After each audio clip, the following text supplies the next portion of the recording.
Okay, so here's the shimmy. I was trying to save some money. And, well, just not be in a hotel every night. I was going to sleep out tonight. And I found me a little spot and everything, a little park. But I was really not feeling the whole park thing. I thought it was safe. And, when I was there in the daytime, nobody came by. And, so I thought it was a safe place. Well, I get set up, got my tent set up, and I'm there, and, I'm getting all comfortable and relaxing and everything. And, probably like about maybe 9 o'clock, some guy comes. He's like, oh, yeah, what's up? Hello in there in the tent. I'm like, I come out. He's rummaging through, like, the bushes and stuff that was, like, all around the tent, trying to find something.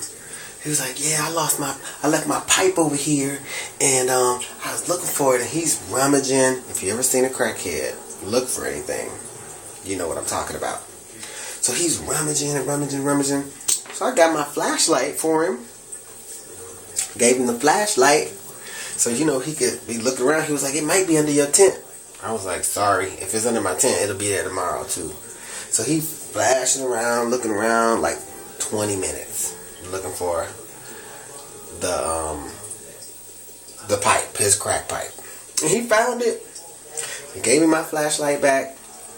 Started smoking. And then said, you want to mess around? Thanks. I don't smoke. So, he goes. Maybe an hour later, he comes back again. Same thing. He wasn't looking for the pipe this time because he took it with him. So, he already had it this time. So, he came back and he's smoking his, and this is a, white guy. He probably in his 40s, late 40s. Smoking, hitting his, stem and everything. Just smoking like crack. Like a crackhead. I'm just like, really, you're making me totally uncomfortable. I'm in the middle of nowhere.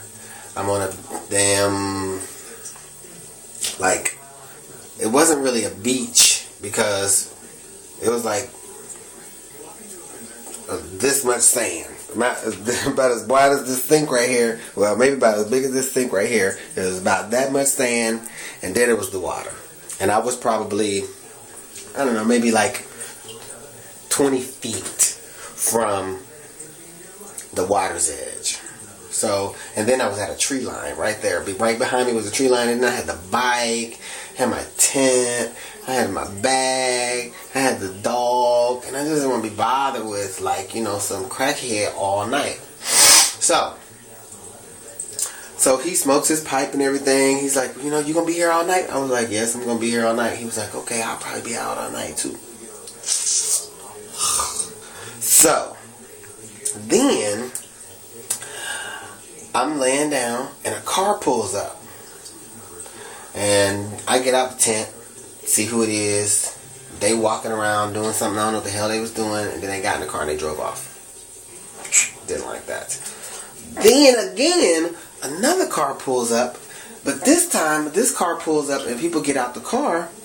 And they start taking out bags of something. Looked like groceries and food and stuff. That's what it looked like. But I couldn't tell to be sure. But they started taking bags out and taking them over to the little sandy area. Then I could see a light flashing in the water coming towards the shore. It's a boat. So here's these people is bringing a boat up to the shore. Some other people's unloading some stuff from the car, and they take the stuff that they took out of the car, put it in the boat. Two people who got out the car got on the boat, and it was two girls and a guy on the boat, and then another guy drove away in the car. Mind you, all of this is going on while my tent is up right here, and I'm trying to find some kind of, comfort here so I can try to get me sleep. No, not happening. Then, as if that wasn't enough, the bloody crackhead comes back again for the third time. I'm like, you know what? All I know is you smoking crack all night long, and all I know, I can feel you thinking about coming back later. Because at some point you're going to run out of money. When you run out of money, then you're going to start trying to find some other kind of way where you can get your hit. And I'm not going to be bothered with trying to tear a tent down and get a bike and tent with the dog and all this drama because of the crackhead. So, with that said, after he left that last time, the third time, I packed my tent up. I packed my dog up and got on the bike and rode up the street a little bit. I just felt really unsafe. I just felt it was a really unsafe situation. And so I had to deuce it. So now I'm at the whole, Super 8 or something. It wasn't worth my safety. It wasn't worth getting robbed or any of that drama. I just felt like it was time to go. And despite the fact that I didn't want to do this, I would much prefer to be outside. I got to remember, rule number 1, no camping out inside of major city limits. Or if I do camp out inside the city limits, it's got to be like the rich area where they don't be fucking with you. They be more worried about you than you got to be worried about them. So anyway, done with this one.